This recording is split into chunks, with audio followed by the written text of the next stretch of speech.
Tere tulemast tagasi vaatama Chainstab'i teise hooaja kolmandat saadet. Saatejuhtide duo on endiselt muutumatu. Mina Risto Int, A.K. Vuntsik ja minu kõrval koha sisse võtnud teada-tuntud Sergei Liskma, A.K. Serks.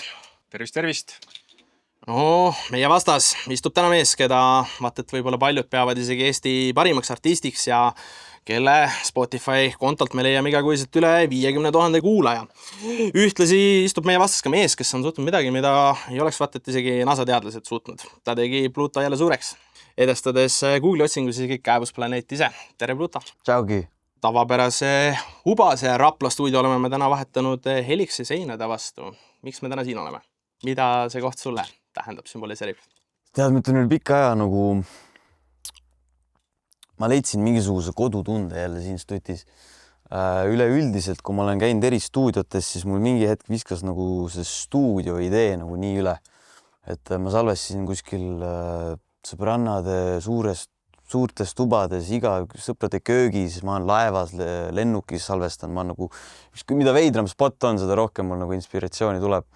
Ja see stuudioformaat mingi hetk viskas mul nii üle, et sa tuled iga päev samasse kohta, siis see ongi tööpäev põhimõtteliselt, et sa tuled tööle. Ma ei saa, kui ma võtan seda tööd, siis mu need maalad ei voola nii nagu peab. Ja siin üle pika aja, ma ei teagi, kas ma olen sattunud siia enne, kui nüüd, siis viimasel ajal, aga siin ma tulin ja kuidagi ma ei tea, nii kodune oli siuke oma jälle uus keskkond. Ma olin Volgas hästi pikalt ja kuidagi minu meelest see keskkond, kus sa teed oma tööd või loomingut, see peaks muutuma kogu aeg, et muidu sa teedki kogu aeg sama asja, tulevad samasugused laulud, samasugused ideed, et hoida ennast värskena, siis peab enda keskkonda ka hoidma. Ja see on saanud mulle uueks koduks hetkel. Lennukitel on igasuguseid klubisid, ilmselt tuntum neist Miili klubi. Kas muusikutel on ka, kes on lennukis salvestanud mingisugune oma klubi? Kuidas sa üldse jõudsid sinna, et lennukis salvestada? Mida sa ikka lennukis teed, kui sa mingi 12 tundi sõidad, sul mingi hetk viskab üle ja suht toredad kõrvalistujad olid ka, nad ei pannud väga pahaks seda, et ma seal mingit demo sisse tegin. Enamalt ma proovin kiirelt telosse, mul on see quick access nupp pandud, et ma saan kohe voice memo teha, et siis ma ei pea jaurama sellega. Aga ma ei tea mitte midagi teha ja laevas samamoodi, mul oli seal kabiinis, siis mul oli ma panin selle mikri veel kuidagi, mul on mingi haige pilt ka, ma panin selle rippuma laest alla ja siis mul oli seal täiesti mingisugune stuudio setup. Aga ei, klubi veel ei ole, ma võin teha selle, alustada ise seda klubi haiges. Rääkides lennust, siis ilmselt tead sükest artisti nagu Pitbull, oled kuulnud. Pitbull rääkis, et ta nägi tohutult vaeva, et ja siis lõpuks jõudis karjääris sinna, kus tema on Google'i otsingus enne seda koeratõugu. Googledasin sind ja isegi läksin läbi VPN-i Ameerika serveritesse ja googledasin Pluto ja sa oled enne seda kääbusplaneeti. Ossa vana. Siin üldse huvitavad siuksed saavutused. Ma ei usu seda millegi pärast, päriselt ka või? Pärast näitan sulle. Ma ei tea, kõva vist. Ma ei tea, ma ei oska seda võtta. Ma tean, ma kunagi vaatasin, kuskilt tuli mingi Wikipedia jutt. Ja siis ma hakkasin mõtlema, et kurat, mul on ka ju vist Wikipedia, siis ma läksin, vaatasin, mul on 2 tükki, mul on Eesti ja Poola oma ja keegi on Poolas näinud rõvedalt vaeva, sest see on mingi 10 korda suurem kui see Eesti oma. Ma ei tea, kus Poolas on kirjutatud, millal ma olin suhtes, mis aastad, ma ei tea, mis poolakas selle asja ette võttis, aga ta võttis seda suurelt ette . Aga ma ei tea, ma pole mõelnud üks asja peale või ei ole ennast väga palju guugeldanud ausalt. Mõni Poola silmarõmm äkki? Ka võimalik jah. Aga lähme võib-olla tagasi sinna muusika tegemise juurde. Ma ei tea, kas me saame öelda, et see on üks eksperiment, aga olen kuulnud, et sul on väga palju lugusid sahtlis. Küsiks siis võib-olla sedasi, et milline neist lugudest on natuke võib-olla isegi liiga aus, et avaldada? Et millest see rääkis näiteks?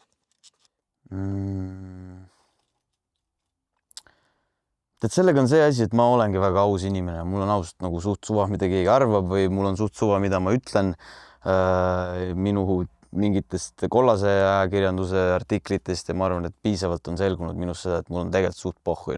Ma ei pea ühtegi teemat tabuteemaks, olgu see vaimne tervis või sõltuvus või mis iganes, et minu jaoks on ma olen suhteliselt selline pohhuist, kes ma tunnen, et me võiks ja peaks rääkima kõigest, mis elus toimub. Ehk siis ma arvan, et need lood ei ole jäänud aususe taha kinni, vaid pigem ma just üks päev arutasin ka seda, et et võiks olla siuke emotion, et sa teed nagu loo ära, paned lihtsalt selle üles, teed järgmise loo, see on lahe, paned kohe üles, mitte ei jää üle mõtlema selle peale, aga ma kuidagi isegi suvalised lood, mis ma mõtlen, et davai, ma hakkan nüüd iga nädal ühe loo välja panema. Siis kui ma jään seda lugu ikkagi pikemalt kuulama, siis ma juba näen, et kurat, see on nii hea lugu, et seal võiks olla video. Siis hakkad selle videoga jaurama ja siis kurat, see on nii hea lugu, et seal võiks olla siis juba mingi teaser ja asjad ja siis lõpuks sa keridki selle ühe loo enda mingiks main focus singliks, kuigi tegelikult algselt ta oli lihtsalt selline jälle suvaline mingi lugu kuskilt sahtlist. Neid lugusid on tõesti, neid on lugematu arv ja iga kord, kui keegi laseb mulle minu enda demo, siis ma ei jõua neid enam, ma ei pea ise, nagu mul on ununenud ära kuskil, see ei ole ainult minu ketta peal, ma ei tea neid palju, aga teiste inimeste arvutites ja ketaste peal on neid veel rohkem. Kokkuvõttes ma mõtlen, mis on kõige ausam lugu või nagu ei ole, nagu mul on kõik lood, ma tunnen suht ausalt ja ma ütlen nagu suhteliselt nii nagu on.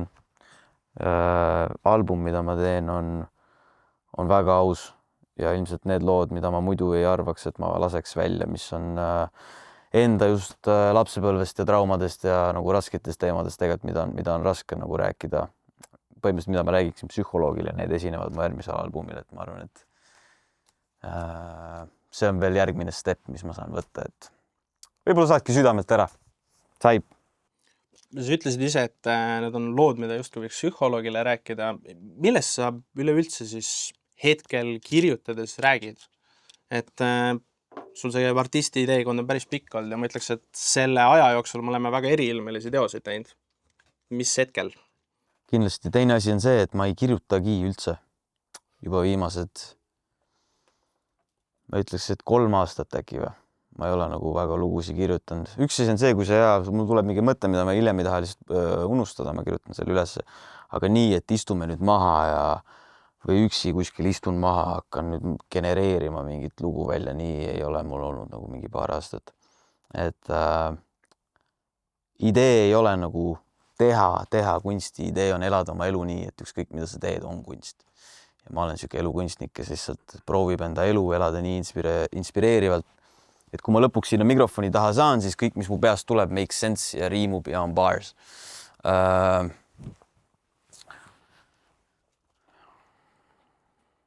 Ma lähen suht off track juba, vaata, mis see küsimus oli või muidugi? No põhimõtteliselt tegelikult rääkisime enne ka sinu manažeriga, kes ütles, et sa punch-inid, et tema on see, kes paneb sul lüürikad kirja. Et kas sa punch-inid sellepärast, et äkki kui sa ei hakkad kirjutama, siis mõtled üle või et sa ei liiga kaua protsessima seda mingit teksti, et sa paned lihtsalt kohe punch-inid ongi korras. Jah, 100%. Kui ma hakkan kirjutama, ma mäletan kunagi, siis ma lähen nii detailidesse sisse, et kas ma panen sinna ja või nagu asesõnad või sellised mingid sünonüüme hakkan mõtlema sõnadele, et ma võiks öelda seda, aga tegelikult ma võiks öelda täpselt teise sõna, mis tähendab täpselt sama ja siis ma nagu ketran seda üle ja siis see läheb nii mõttetuks, et tavaliselt esimene asi, mida ma ütlen, on kõige parem ja see jääb ja nagu nii ongi. Pärast saad alati lihvida. Ja minu see punch-in metoodika on nagu, ta on moes ka praegu, mis ei tähenda jumala eest, et kõik peaks nagu freestylima. See, et see on praegu moes, siis nagu palun ärge hakake nagu toetuma selle peale, et kui sa ei oska seda, siis lihtsalt kirjuta, nagu see ei ole mingi kõva asi, mida teha ja see igaühel ei ole nagu sellist antud seda, ma arvan, seda oskust niimoodi nagu panna, mis tuleb. See on nagu 100% treenitav, nagu ma olen seda nii kaua teinud, mingid pikad tripid kuhugi linnast välja, sa paned autosist beatid käima, hakkad lihtsalt üksteise vahel mingit sitta ajama ja see on nagu, see on tore, nagu see on fun. Ja nii sa nagu kasvatad oma aju ja lõpuks, kui sa ütled mingi sõna, siis sul juba kuuledki peas seda järgmist riimi, mis võiks olla ja see on treenitav. No sa ise ütlesid ka, et see on treenitav, ehk siis ma loeks selle ikkagi tehnikaks, et kuidas lüürikat ja lugusid teha. Kuidas sa sinna jõudsid? Et kas oligi, et ühel hetkel sa leidsid, et sa jooksed ise kinni, kui sa kirjutad või kuidas sa jõudsid sinna tehnikani? Alguses ikkagi sa tegid endale nagu reference melo ette, sest minu metoodika töötab nii, et ma ei tea, mis spektrumil ma olen oma ajuga või ma olen kuskil, ma tunnen, et ma ei ole nagu päris mingi okei. Aga ma tavaliselt, kui ma kuulen beati, siis ma justkui kuulen juba seda finaalmasterit oma peas, oma häälega. Ja siis ma lihtsalt hakkan tõlkima seda päris ellu, mida ma oma peas kuulen. Et mul on nagu mingi hääled on vahepeal peas.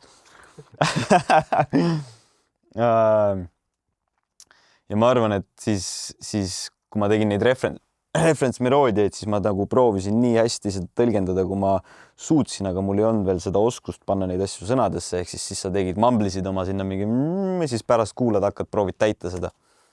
Ja ma arvan, aja peale ma lihtsalt shortcutin selle, et kogu asja ja ma lihtsalt nüüd proovin tõlgendada otse nagu kohe sõnadesse need asjad. Ma ei tea, millal see võis olla, ma arvan mingi, ma ei tea, 4 aastat tagasi hakkasin mängima selle ideega, ma arvan, aga siis see ei olnud veel nagu siuke, et ma oskasin seda. Ma veel siis torgin seda haava kergelt. Siis ütlesid, et sulle väga endale nagu üksinda ei meeldi stuudios istuda ja asju teha. Et kas sa pigem siis teedki koos ja kas seda stiili on ka näiteks koos teiste inimeste, sõpradega, artistidega lihtsam teha? Mul on nii, et ma teen oma kõige paremad asjad täiesti üksi. Nagu kõige parem looming, mis mul on tulnud. Kõik mu enda lemmiklood on hetked, kus ma olen täiesti üksi kodus ja mul on see mikker lihtsalt ees, ma silmad kinni lihtsalt nagu punch'in ja lähen ja mul on see nagu lihasmälus need nupud kõik juba, et ma olengi lihtsalt silmad kinni, mikker ees ja lihtsalt teen seda. Sõpradega on tore lihtsalt nagu vaibida ja see ühine selline, see melu on lahe. Mulle meeldib melu pigem. Mulle isegi otseselt ei meeldi ise olla osa sellest melust, aga mulle meeldib. Nagu ma kaifiks seda, kui on mingi suvepidu kuskil linnast väljas ja seal on reegelt inimesi ja seal on melu, aga siis ma ise olen seal kuskil võrkkiiges eemal ja lihtsalt nagu, et see on kuskil taustal, et ma ei ole osa sellest, aga ma olen osa sellest. Stutis on ka nii, et mulle meeldib see vibe ja see energia, ma arvan. Energia on see õige sõna, kui inimesed on koos ja teevad kõik midagi, mis neile meeldib. Pluss siis on nagu feed'id kind of üksteiselt, et keegi teeb midagi hästi, siis sul tuleb tuhh peale sellest, sa teed midagi hästi ja siis saab nagu eleveitida koos. Aga sa arvad, et sul tulnud keskkoolis, sa mainisid, et keskkoolis sul oli klass, kes oli nagu, sa olid nagu sellest, sa ei kuulunud ühtegi otseselt gruppi, aga sa olid ikkagi selles melus ja vaatamata sellele klass oli kokkuhoidav, sa tundsid, et sa olid natukene eemal, eriti kui sa muusikat tegid, et kas sa arvad, et see on sealt maalt kuidagi sulle külge jäänud? Ma olen ise öelnud sükst asja. Vaatasime teiega, tegite Helesaga ühte podcasti, siis seal mainisid, et sul oli selline klass, et sa olid rohkem omaette, kui sa hakkasid muusikat tegema. Ei, me klass oli pull. Ma ütleks, et ma väga klassis omaette olin või kuidagi eraldusin pigem nagu... Ma olen see mingist hetkest veider, kui kuidagi, kui koolis hakati nagu ära tundma või nii. Ja minu jaoks see oli ikka nagu mingi, nagu, noh, ma ei läinud ise kooli nüüd selle emotsiooniga, et mingi davai, aga siis ikka kui mingid seal algklassid hakkasid juba kuskil luusima ja ära tundma, siis oli siuke nagu veider tunne. Oma klassi suhtes ei, meil oli pull kokkuhoidev klass, meil oli väga pullid bratannid seal, kellega sai iga päev kino teha ja veel toredamad õppejõud, kellega sai kino teha, et ma tunnen, ma driftin nendest küsimustest veits. Aga mis see kino on sinu jaoks, Hendri? Mõni näide näiteks? Vürtsitame. Aga õpetajatega. Nendega ju keskkoolis veel päris ei saa üle piiri minna. Keemiaõpetaja Mihkel näiteks. Ja Mihkel. Shout out Mihkel. Ei, tegelikult mind ikka päris palju aidati seal, tuldi vastu koolis iga asjaga, et ma ei saa nagu... Isegi kui tol ajal oli siuke tunne, et see ei viitsi homme sinna minna ja mida iganes, siis mulle tuldi nagu ikka nii palju vastu kui võimalik. Ma arvan, et kellelegi ei tuldud nii palju vastu puudumiste ja kõikide asjadega nagu mulle, mida ma väga hindan. Aga ei, igast pulli lugusi oli, küll meil müüdi seal mingid suitsupommed vahetundides ja siuke klassika, siuke Mustamäe rajoonikas. Ei, toredad ajad olid tegelikult. Ma võin off-camera veel rääkida neid lugusid. Et sa ütlesid, et sind hakati varasemalt või nii-öelda nooremate klasside poolt märkama. Kas oli natuke, ma ei tea, veider ka? Kuidas sa toona sellele vaatasid? Et sa ütlesid, et oli harjumatu, aga mis tunne see oli? Üliharjumatu.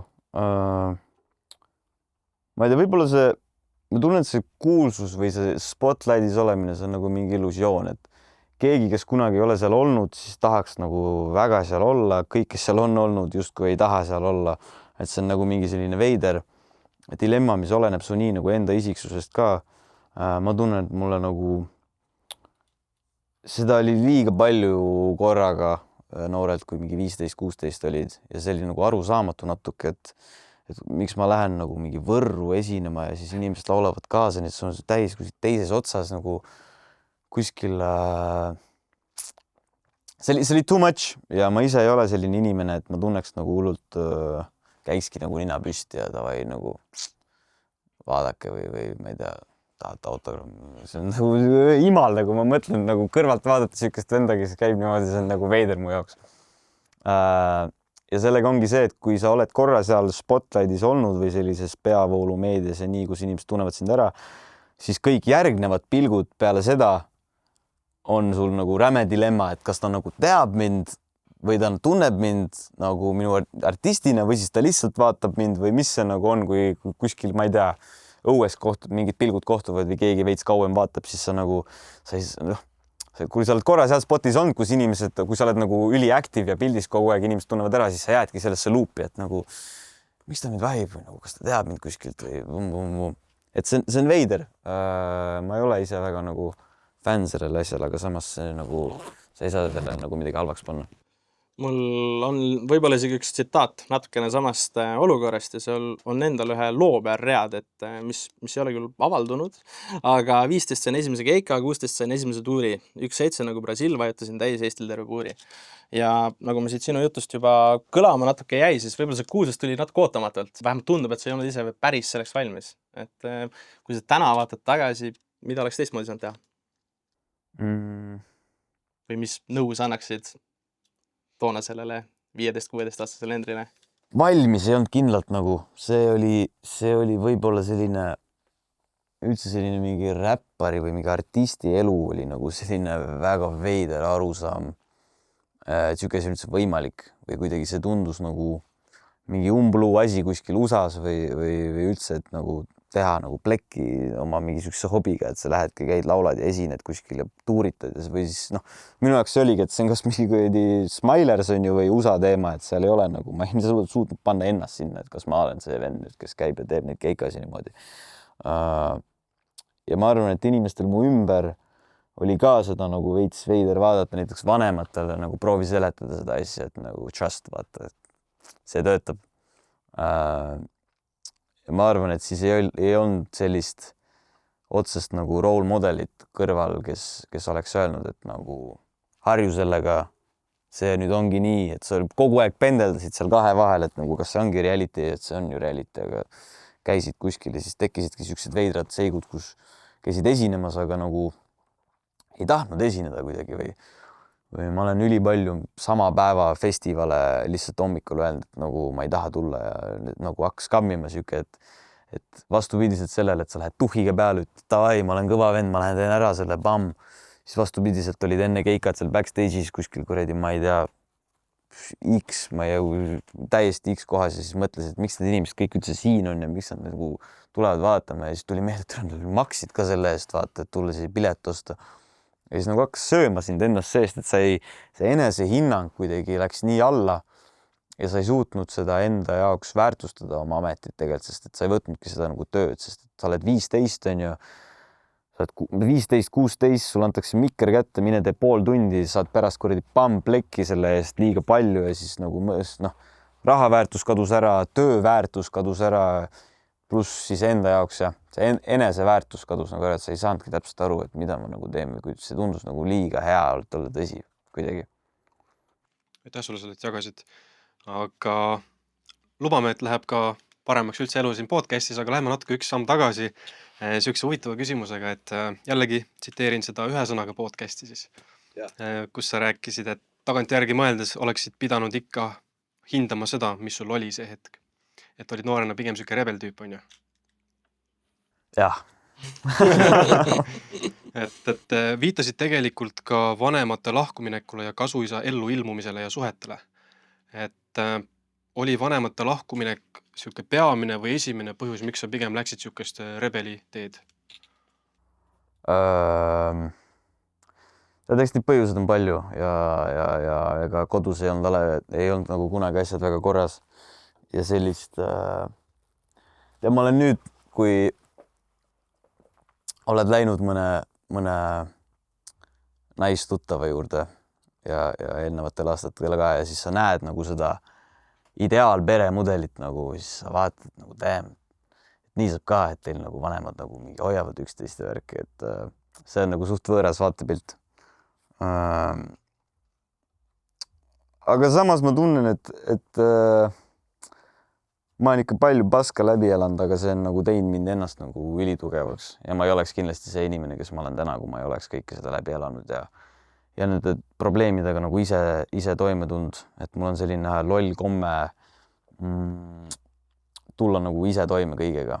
No, ma arvan, et see on kaldunud edasi ka nüüd siia artistiellu, kus ma editin ise, teen mussi ise nii palju, kui ma saan, on ju, proovin miksida ise kõike võimalikult enda kontrolli all teha.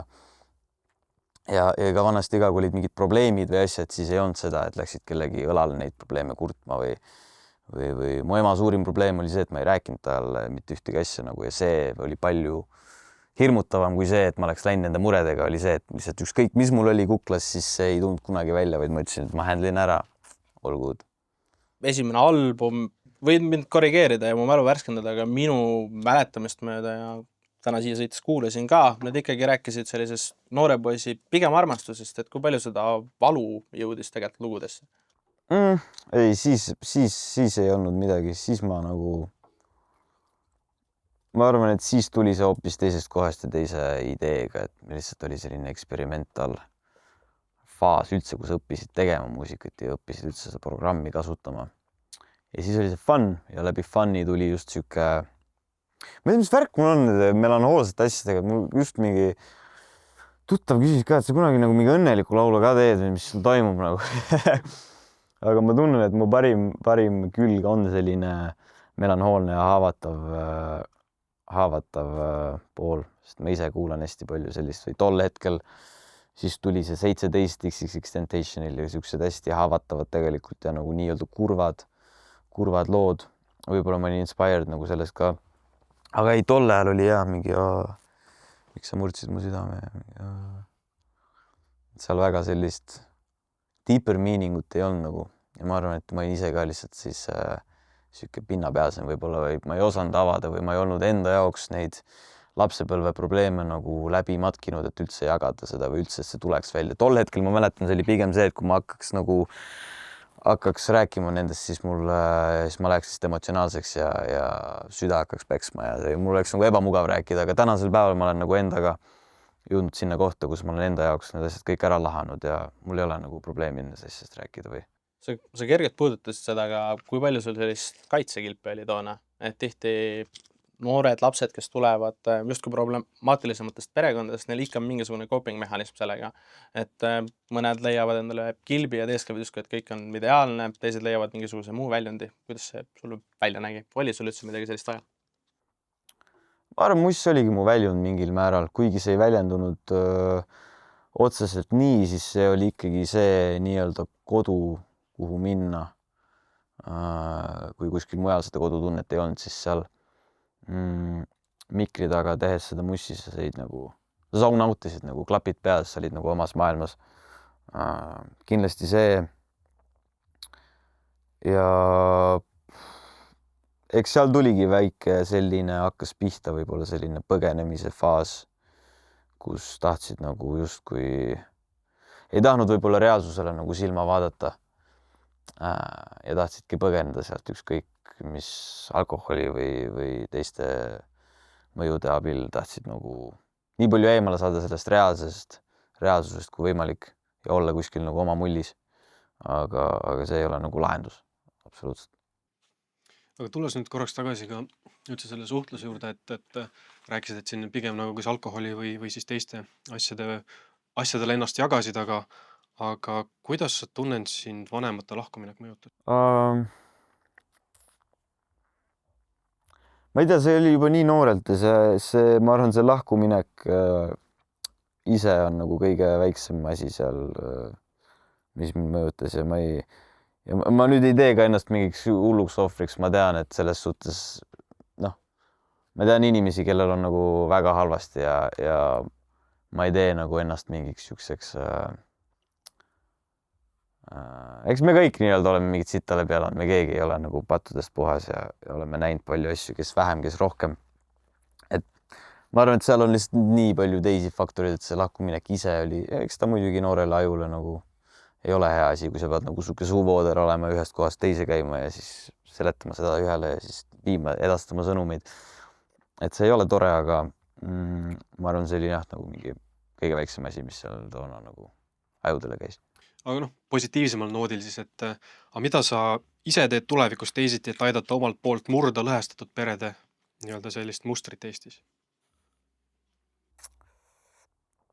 Ma võib-olla küsiks äkki teistmoodi, et kui sa tulevikus peaksid oma lapsepõlve peal mõtlema, milline see sinu silmis välja näeks? Ma ei tea, kas see on nagu vanuse asi, aga nüüd ma olen hakanud mõtlema nagu lastele küll päris palju. Võib-olla veel on vara ja ma loodan, et seda nagu üllatusena ei tule, aga ma arvan, et ma oleks suurepärane vanem ja võib-olla oskadki teha mingeid asju teistmoodi, mingeid asju jälle samamoodi. Ma arvan, et sihuke nagu armastuse definitsioon võib-olla tuleks nagu selgeks teha lastele ja näidata ka lastele seda välja.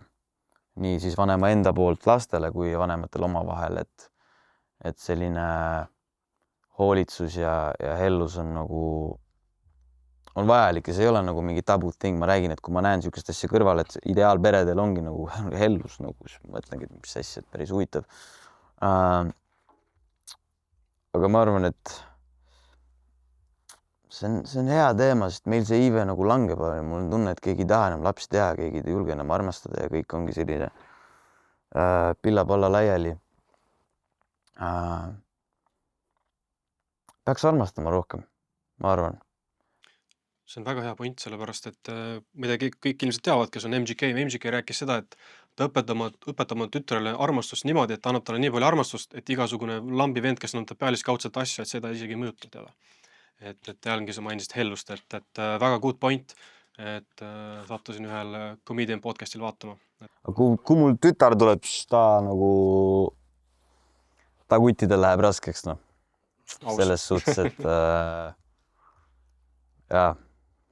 game knows game. No võt. Lähen veel ühe su tsitaadi juurde, sa oled öelnud, et ülikarmid vanemad kasutavad häid valetajaid. See mõte pädeb endiselt. Nüüd uuesti, ülikarmid vanemad kasutavad väga häid valetajaid. See mõte pädeb endiselt su peas. Jaa, kindlasti. Ja see ei pea isegi ülikarm olema. Ma arvan, et peab tekitama oma lapsega sellise zone'i lihtsalt, kus sa oled aus ja su lapsel on mugav öelda.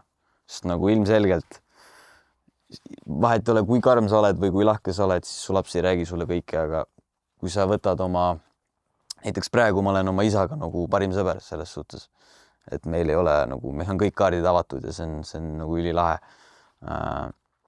Kui ma näen kõrvalt, kui teistel on see, et kurat, paps sellab tavai, tõmbab, ole normaalne või kuidagi, siis ma võin nagu ükskõik mis seisundis ja lihtsalt naerame selle üle ja hästi selline ongi sõbrasuhe, et mul ei ole midagi varjata ja ma tean, et nagu ma ei pea talle valetama midagi, sest et ta on tekitanud minuga sellise zone'i, kus ma saan olla avatud ja mind nagu ei judge'ita.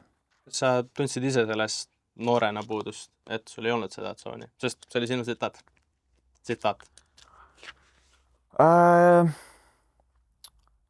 Jah, mingil määral kindlasti.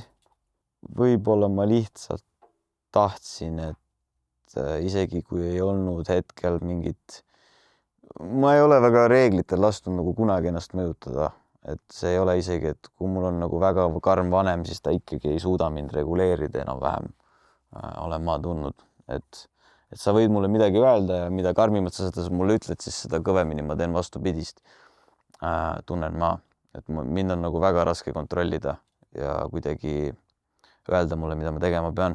Et mingil määral võib-olla ma lihtsalt ei tahtnud, et isegi kui ma midagi otseselt nagu väga valesti tein, võib-olla ma tahtnud lihtsalt vanemad muretseks ja siis ikka siuke valga vaale libiseb sisse, mis nagu lumepallina kind of veereb suuremaks lõpuks.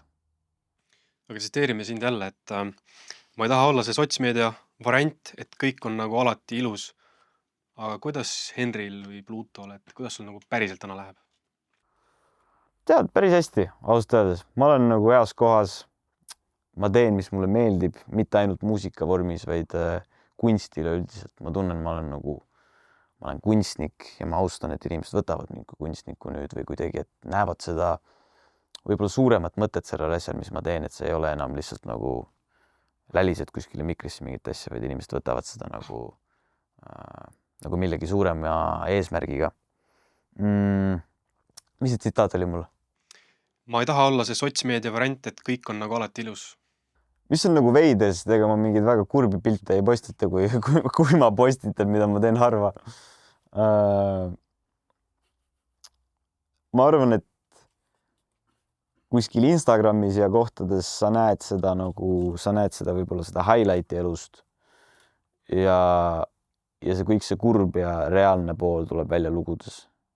Et ma olen tegelikult suht elurõõmus vend ja ma ei ole nagu mingi, kui on lugusid kuulata, võib mõelda, et ma olen kogu aeg siuke mingi kapuuts peas, mingi kõik on ülihalvasti vend, aga ma olen tegelikult suht elurõõmus vend ja ma naudin elu. Mul on puhkus, kogu aeg on puhkus lihtsalt. Väga hea, sinna me jõuame. Võtan järjekordse pealkirja, aga see on sinu enda sulest. 23 pin lubanud, et olen active ja läkkinud, pin usaldanud pikemat visiooni ja oodanud, et inspiratsioon toob ise selle kätte.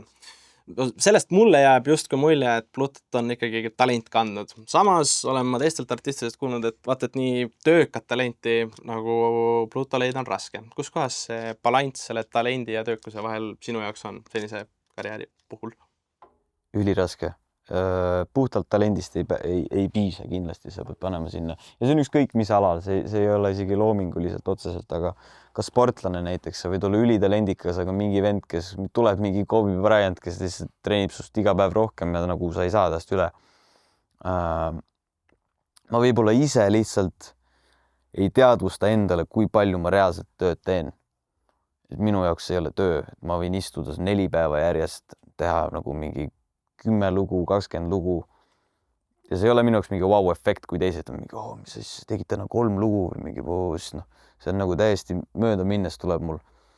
Et võib-olla ma arvan, et ma ise ei teadvusta endale, kui palju ma tööd teen, aga samas ma tunnen alati, et ma ei ole piisavalt tööd teinud. Ehk siis kui ma olen 3 päeva siin stuudios olnud ja ma olen võib-olla teinud asja, mis kõlab sõbra jaoks lahedalt, aga mitte mulle endale, siis ma olen siin 3 päeva veel nii kaua, kuni tuleb midagi, mis mulle endale nagu meeldib. Et tööd peab tegema, jõhkralt peab tööd tegema. Ja seda igas vormis siis harjutama oma pen game'i kui ka outside olema aktiivne sotsiaalmeedias ja nii edasi, mis on minu jaoks nagu täiesti vastupidine variant, sest ma ise ei kasuta lihtsalt nagu ühtegi sotsiaalmeedia platvormi ja siis on üliraske olla seal aktiivne ja postitada mingit story'st. Mul peab nagu välja pressima selle, et pane see story üles ja ma ikka ei tee seda ja siis nagu peale 3. korda, siis okei, see on nagu raske variant mulle. Sa ütlesid, et 1 päevaga võib kuni 3 lugu valmis saada. No ma ikka vahepeal käin ja viskan su Spotify sellele profiilile pilgu peale, no ma sealt päris iga päev 3 lugu ei näe. Et kus jookseb see piir sinu jaoks, et mis jääb sahtlisse, mis läheb välja ja kus sa ise selle piiri tõmbad ja miks see just täpselt on sedasi? Et ma olen kuulnud, et sa oled võib-olla äkki isegi üks kõige nii-öelda rohkem tootev artist, aga väga palju asjad jäävad lõpuks ikka sahtlisse. Ei, no ma ei tea, mis see protsent on, ma arvan mingi 99 ühele võib-olla, mis sealt välja tuleb, see on jõhker. Tegelikult on lahedad asjad, aga ma arvan, ma tean, milleks ma reaalselt suuteline olen. Ja siis asjad, mis kõlavad juba teistele ülihaigelt, on minu jaoks ongi nagu random mingi draw või demo.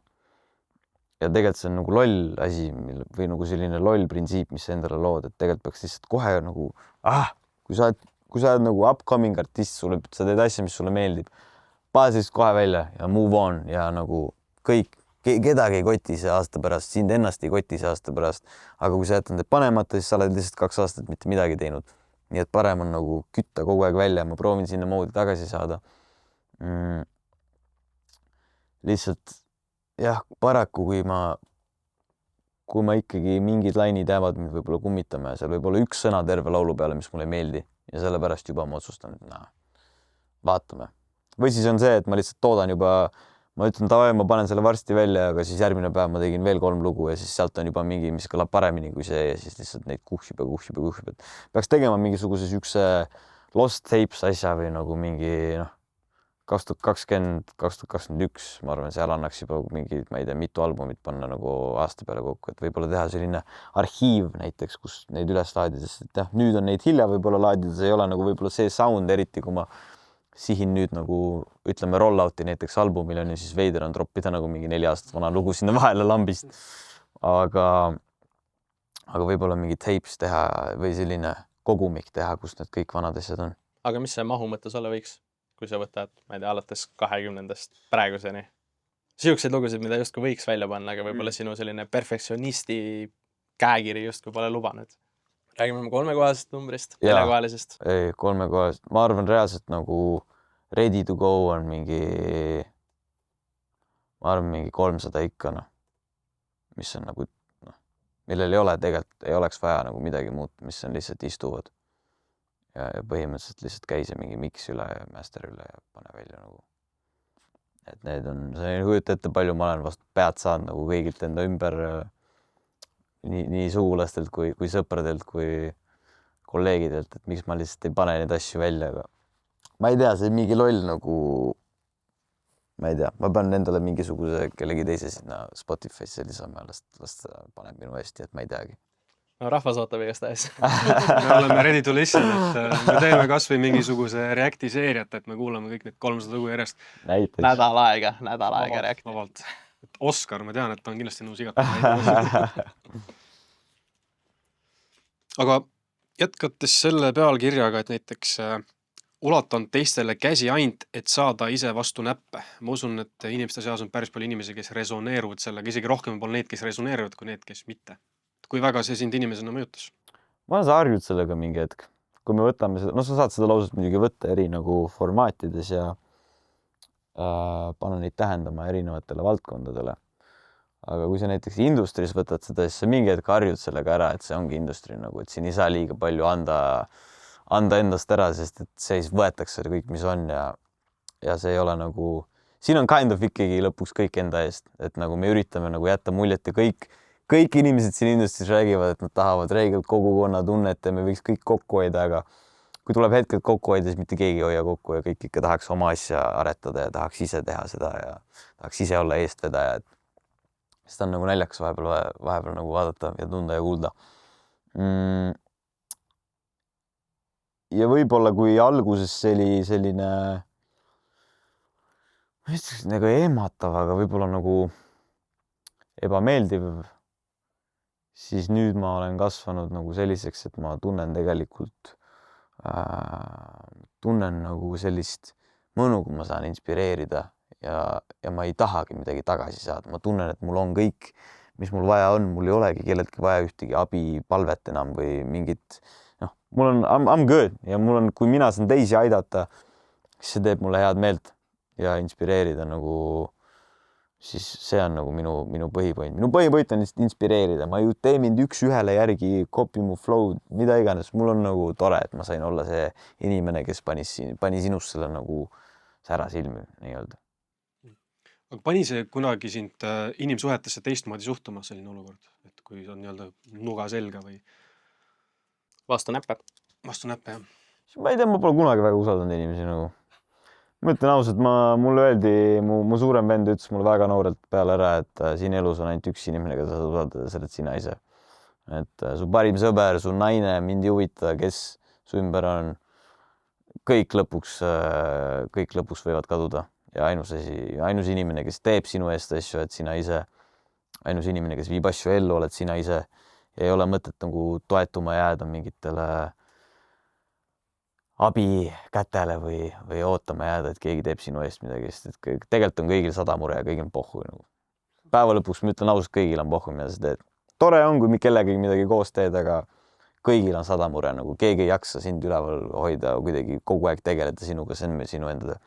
No sa ise juba kergelt vastasid sellele, aga siis ilmselt kõlab ka see lause päris tõeselt, et kõik tahavad, sul läheks nii kaua hästi, aga mitte paremini kui neil. Ma tunnen seda. See on... Sellest ei saa nagu alati aru, aga seal on nagu seal taga kuklas on mingisugune pilk kuidagi. Jah, see ma arvan, et see peab suht tõeks, et jälle see kogukonna tunne, et kõik justkui nagu tahavad olla, aidata üksteist ja nii, aga kohe, kui keegi hakkab kuhugi eleveitima või minema mööda, siis tegib sükene grudge või nagu süke envy, et nagu see peab paika, ma ütleks. Aga lähme nüüd muusika juurde. By the way, te olete oma kodutöö teinud nagu. Te olete oma kodutöö teinud, ma pean teid nagu respect. Mihkliga pole rääkinud, aga selles mõttes on jah. Aga me teame sinu teekonda muusikasse see on olnud nagu väga huvitav ja seda kirjeldab üks sõna, mida sa oled ise kasutanud nagu layer'id, kihid. Et see algas ju Photoshopist, tegi sõpradele, konnadele näod peale, värvis saturation natuke rohekaks on ju, siis see liikus edasi CS-i, CSGO montaažide ja tegid YouTube'i introsid ja siis ning juba esimese muusikatöötlusprogrammini, kus hakkasid ka tegema need samuseid layer'id beatidele, vokaalidele ja harmooniatele. Et kas sa saaksid selgitada kuulajale, milline see loomeprotsess täna sinu jaoks välja näeb? Muusikaprotsessis või? Ma teen 2 varianti. Üldjuhul on see selline, et tavaliselt, ma ütlen ausalt, ma lihtsalt tulen siia stuudiosse.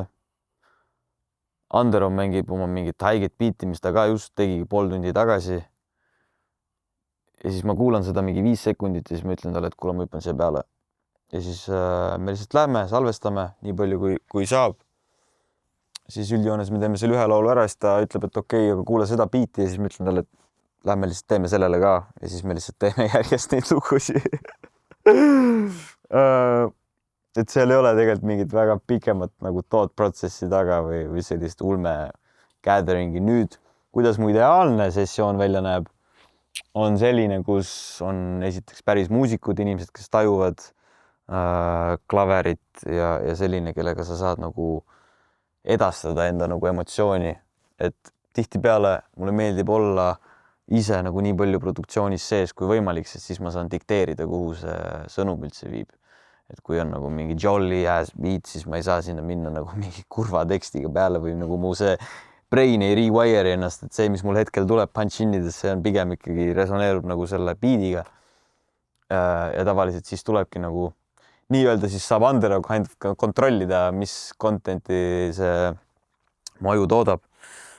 Aga kui ma olen ise nagu algusest peale selle produktsiooni sees, siis ma saan ise dikteerida, mis vibe täna üldse on ja kuhu me jõuda tahame. Et ideaalis mul oleks siin eri inimesed, kes kõik tajuvad mingit osa sealt ja siis ma kuidagi arrangeeringiks nagu, ma ei tea, DJ Khaled paneks asjad siin, see siia, boom, trummid siia, sest mul on nagu alati mingi suurem vision selle asjaga, et kui palju seda üldse Eestis teha saab? Seda, mis sa just kirjeldasid? Väga kergelt saab, kutsu just inimesed kokku ja tehke. Sul on selline list olemas? Mul on üsna sellised tuttavad ja, kes tulevad ja kes on teemas, et ju siis nad näevad ka midagi minus või selles visioonis, et neil sobib sellest osa olla. Oledki nagu siuke stuudiodirigent, et me oleme teinud siin mõnda aega tagasi tegime ka Kirotiga pika podcasti. Ta ütles ka, et sinuga on väga erakordne teha stuudios mussi ja Soossi rääkis, et sinuga koos viibides on see, et sa oled õhtul koju hakkad kohe kirjutama lüürikat. Et sa lihtsalt oma nii-öelda energiaga kohalolekuga lihtsalt inspireerid inimesed, ma arvan, et see on jah. Ma ei tea, ma tulin just videovõttelt, et Dave Benton oli seal, ma kohtusin taga esimest korda üldse ja ma ütlesin talle tere ära ja siis ma läksin, istusin tast mingi 3 meetrit eemal ja siis ta terve aeg nagu jälgib mind niimoodi. Siis ma nagu vaatan talle otsa ja siis ta ütleb kohe, et sul on mingi energia, et ma tajun, ma ei tea, mis voodoo liikumise peal ta oli, aga ta nagu tunnetas mingit energiat, siis me naersime ka seal, et ma ei tea, mulle meeldib tegelikult see tuh ja siuke, keegi peab olema stuudios, kes võtab asjad enda peale või kui energy on low, siis toob selle energy üles ja mul üldse tunnen, et ma olen selline inimene ka sõbrana, et kui sul ei ole motti, siis davai, tõmba tuhk üles ja teeme ära, mis vaja teha on ja kõik, et ka kindlasti on hetki, kus mul on vaja sellist inimest kõrvale, aga siis ongi selline bounce imine, et mõned inimesed ongi kogu aeg siuksed nagu kui sa päisa, siis keegi peab olema see, kes toob selle energia sinna ruumi ja mulle meeldib märatamatult, kui ma siia või ükskõik kuhu ma lähen, kus ma tean, milleks ma valmis olen, siis ma tean, mis ma siia tegema tulin ja ega ma siis enne ära ei lähe, kui kõik on nagu funnivad ja pull on. Senimaani räägitu põhjal mulle jääb natuke niisugune mulje, et suga käib kaas just nimelt see energia, et davai, hakkame peale ja teeme midagi. Ja sa oled ise jällegi öelnud, et ega sind alguses nii väga see nii-öelda muusika ja sellega kuhugi jõudmine ei huvitanudki. Sellest võiks jällegi välja lugeda, et vaata, et see teekond on palju tähtsam kui sihtpunkt. 100%, alati.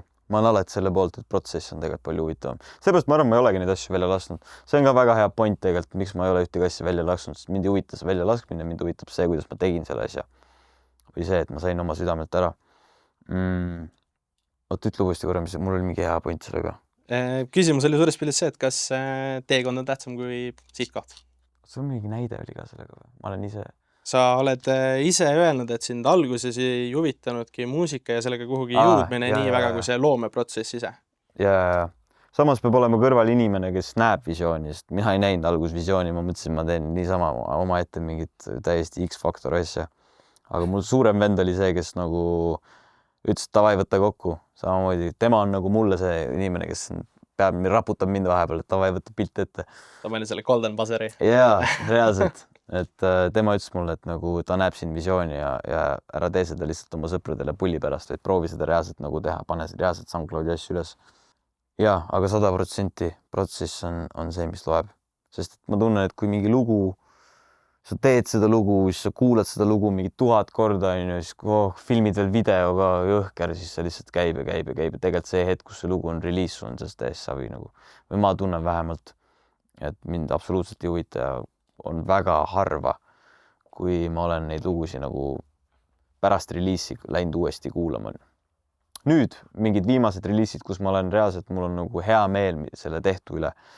Ma olen läinud nagu tagasi ja kuulanud neid ja reliisi teil nagu mõtlen, et saime hästi hakkama. Aga vanasti jah, täiesti savi. Kuulajad, vaatajad saavad resoneeruda asjadega, mida nad on kuulnud. Sul on senimaani 3 albumit väljas. Muhumaa ülestõus, Päripäeva ja viimasena siis Vice Versa. Et milline sulle endale meist kõige südamelähedasem on? Miks? See peab Versa olema. See on ka nagu veidrad verstapostid või sellised nagu... Vahel on nagu mõelda, et kas nagu see ongi kõik, mida inimesed minust kuulnud on. Et nagu need albumid ainult ongi või. See materjal tegelikult, mis siin taga on. Et vahel on jah hea, kui jälle keegi raputab, et nagu sa ütlesid, et kui ma olen su Spotify's käinud vaadanud, ega seal väga midagi ei toimu. Et ma ise ju tean, palju neid demosid on ja mis külgi ma näidanud olen. Ma arvan, et see iga album, mis välja tuleb, on mu uus lemmik, sest et ma jälle näitan endast midagi uut. Praegu see peab olema Versa, sest et nagu Muhumaa ülestõus oli mingi nali, on ju. Konkreetselt oli nali, sest et ma panin 10 lugu üles, ma mõtlesin, et 10 tundub okei number, ma teen sellest albumi. Päripäev oli nagu tore idee, aga see kuidagi tuli ja läks nagu väga kiirelt. Ma ise ei saanudki täpselt aru. Eriti vaata see, kui ise oled nii noor, kui sa hakkad seda tegema, siis see on tegelikult mental kuulata nagu mingi Muhumaa ülestõusu lugusi, kus sa oled nagu 15, see nagu, mul cringe'ib endal nagu nii ära. Ja kuidagi ka Päripäeva, kui kuulad, siis on ikkagi, ma olen nagu nii noor seal, still 23 on ka nagu mega noor vanus tegelikult suures pildis. Et ma tunnen, et lihtsalt puhtalt sellepärast, et ma ise nagu mature'in iga aastaga, sellepärast mu uus kraam meeldib mulle aina rohkem, et siis ma ise tunnen, et ma olen lihtsalt võib-olla räägin rohkem aktuaalsest teemadest, südamelähedamast teemadest ja tõsiselt võetavam on see kogu asi. Ma arvan, praegu Versa. Kohe minekul on minu hinnangul endiselt mingi väga huvitav aura. Aga ma jooksen kiirelt natukene ma jooksen kiirelt natuke teemas ette, aga sa ise võtsid väga hästi tegelikult need 3 albumit lahti. Ma ise olen vaadanud, et need on kõik nagu väga eriilmelised, erineva näoga ja esimese ja teise vahele jääb küll natukene rohkem, aga siis niisugune 2-aastane auk ja nüüd tuleb vist nüüd uue albumiga, kui sa julged välja lõigata, siis on ka enam-vähem niisugune 2-aastane auk. Et milline see verstapostide vahe on nüüd uue albumiga, kui sa oled alustanud sellega? Ma julgen oletada, et sa oled. Olen. Ja sellest on juba valmis variante päris palju, aga ma ei suuda ära otsustada lihtsalt, mis sinna peale läheb, sest et iga päev juhtub midagi uut huvitavat. Aga mingi niisugune temaatika, asi on niisugune paigas? Ei? Kõik on paigas. Härmatis on nimi. Ja idee ongi, ma tunnen nagu, mul ei ole vist kunagi olnud nii selge, et Vice Versaga oli ka, see temaatika oli päris paigas ja see kuidagi loob ennast minu meelest, et raske on nagu istuda mingi maha ja mingi tavai, teeme nüüd albumi, millest see album räägib, mis kontsept seal taga on. et nagu teoorias on hea teha niimoodi asju, aga ma tunnen, et kõik loksub täpselt siis paika, kui loksub ja sellepärast ma ei rush'i ennast mitte kunagi mitte ühegi deadline'i või albumiga. Päripäeva läks ka rõvedalt delay'sse, ma mäletan. Ja mis juhtus, oli see, et pooled laulud muutusid hoopis teissuguseks, tulid täpselt need viimased pusletükid sinna juurde, mis puudu olid. Ja iga hetk nagu alati see variant, kui see, et rush'ida midagi lihtsalt, et saada selleks deadline'iks välja, sest et mu nagu kõige suurem viha on see, kui ma pean midagi reliisima, mis mulle tegelikult ei meeldi. Et kui ma praegu, see jääks mind elu lõpuni kipitama, et kuskil mingi, ma tean, et see verss mulle tegelikult ei meeldinud, aga ma lasin tal ikkagi minna, et ma ei lase sellist. Mul on savi, kui sa ütled mulle, et see peab homme välja minema, ma ei lase seda homme välja, kui mulle see ei meeldi. Kas sa oled lasknud niimoodi minna, et ikkagi Pluto selline viimane sõna pole maksma jäänud ja keegi näinud, et see publish nupp tuleb ära vajutada? Mitte mu sõna ei ole maksma jäänud, või ma ei ole lihtsalt vastanud rohkem ja siis nad on lihtsalt ise pannud selle ülesse. Nii on olnud paar korda ja kus ma annan alla selle vastamisega, sest ma ei viitsi isegi vastata, et see ei meeldi mulle. Sest ma tean, kui raske on, nagu ma panen ennast nende perspektiivi ja siis ma ei viitsiks tegeleda siukse vennaga, kes nagu mingi, no et mulle ju nagu mina kui feature, nagu mulle meeldib see, mis sa teed. Ja siis vend ise ütleb, et ikkagi et paar tükki on slippinud niimoodi läbi, kus ma tegelikult, siis ma ei olegi lihtsalt järgi neid ka kuulanud, et ma ei tea, ju nad on sellised, nagu nad on sellel, ma ei ole nagu väga kaua kuulanud, aga ma Härmatis see kontsept on ka minu meelest ülitugev ja see idee selle taga on just selline kunstilisem pool minust, et kui Versa oli nagu full trap album ikkagi, siis tahaks rohkem sellest trapist natuke eemale saada ja näidata jälle mingit uut külge, et see ei tähenda seda, et ma hakkan nüüd nagu ukuleelega mingit akustikat full on tegema. Aga võib-olla sulandan natukene erinevaid kunstivorme omavahel ja just see Härmatise idee, et kõik, mis meist nagu meiega lapsena juhtunud on või tiinekana või ükskõik mis elufaasis, mingid traumad, mingisugused mõttepuntrad, rasked hetked. Mulle meeldib mõelda sellest, kui üks kärge ja raske talv, mis nagu möödub, mingi hetk kõik möödub, mingi hetk läheb kõik mööda. Ja see justkui ongi möödunud, aga mingisugune siuke Härmatise kiht justkui jääb. Ja see on ka headest emotsioonidest, lihtsalt halvana see tuleb rohkem esile. Aga ka headest selline flashback imine või selline kuidagi see õrn Härmatis jääb nagu meiega alati kaasa. Ja see on kogu selle albumi selline kontsept ja idee. Väga personaalne. By far nagu 1000% personaalsem kui miski, mis ma kunagi välja lasin. Ja mäletan, Reactis kuulasime seda Härmatis lugu ja siis ma sellest loost sain aru, et okei, sa ei ole enam artist, sa oled päris kunstnik. Et kas selles albumis on ka äkki mingisuguseid sinu kunstilisi andeid kuidagi rakendatud, kas mingisugused albumi coverid või näiteks muusikavideos on mingi sinu kõige retsim maal või midagi sukest? Kindlasti kõike ja veel rohkem, mis sa suudaksid siin praegu välja mõelda, olen ma juba ette mõelnud. Väga hea. Aga räägime natukene Vice Versast, et kõlab mitmes mõttes nagu tagasitulek, aga nagu su sisemine inventuur. Kas see plaat oli sinu jaoks comeback publiku ette või comeback iseenda juurde? Ma olin ausalt nii alla andnud seda vahepeal juba, aga siis inimesed nii väga tahtsid seda, et ma nagu tulin tagasi selle juurde. See oli ka valmis ikka väga kaua aega, enne kui ta tuli lõpuks nagu avalikkuse ette ja ma ikkagi midagi seal lõpus muutsin veel, mingid laulud vahetasin välja. Ma ei tea, kas comeback, justkui iga intekas ja asi, siis kõik tahavad seda nagu justkui teha selliseks, et nagu nüüd ma olen tagasi. Mida ma kujutan ette, et on minu puhul nagu väga raske uskuda. Sa ei tea kunagi, kui kauaks meil ära kaon.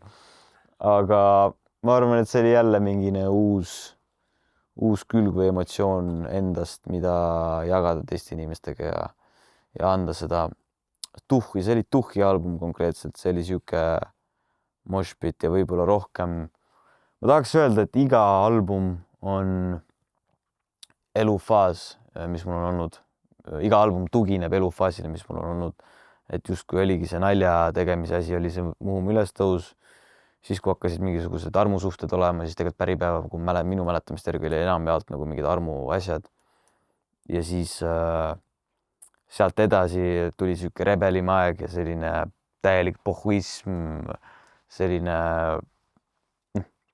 nii-öelda need mingisugune siuke rebel, pohhuistlik teenage years, ma ütleks, et see on nagu vice versa selline energy. Kas see ärakadumise teema on siuke Pluto puhul aktiivne või kui me räägime Henriga, siis Henri kaob ka vahepeal ära, nii et keegi ei tea tast midagi? Henri kaob ka ära liiga tihti. Pean tõdema seda, et jah. Et ärakadumisega võib-olla tasakaal aitab seda lahendada ja 372 Kasperi 2024. aastal ilmunud albumil Hasart oled sa loos tasakaal öelnud, et mul on vaja tasakaalu, mul on vaja abi, aga ma ei lase enda aidata. Mis see tasakaal on sinu jaoks? Või kui sa tahad mingisugust teist sõnastust, siis mis peaks olema? See on ideaalne sõnastus, ma olen lihtsalt natuke impressed, kui palju kodutööd te olete teinud selles ja kui sujuvalt sa läksid sellest tasakaalust praegu sinna. See oli rets üleminek. See oli hea transition.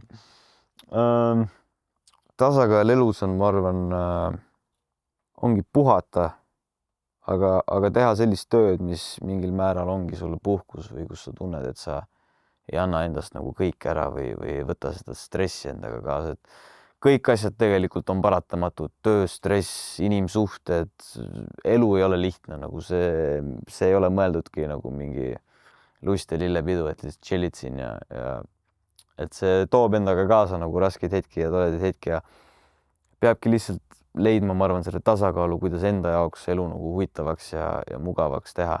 Ja selleks on kõigil eri viisid ja kõigi jaoks tähendabki sõna kas või puhkus on kõigi jaoks väga erineva tähendusega, kelle jaoks on palmi all, kelle jaoks on nagu kuskil hoopis mujal. Et see tasakaal on väga õrn piir tegelikult. Töö ja sellise hobi vahel on ka õrn piir tegelikult. Jah, ma ei tea, kus ma saaksin jõudma. Aga ütleksid sa praegu, et praeguse elu juures sa oled kõige lähemal sellele ideaalsele tasakaalule? Ei, kurat, siin on ikka tööd teha veel.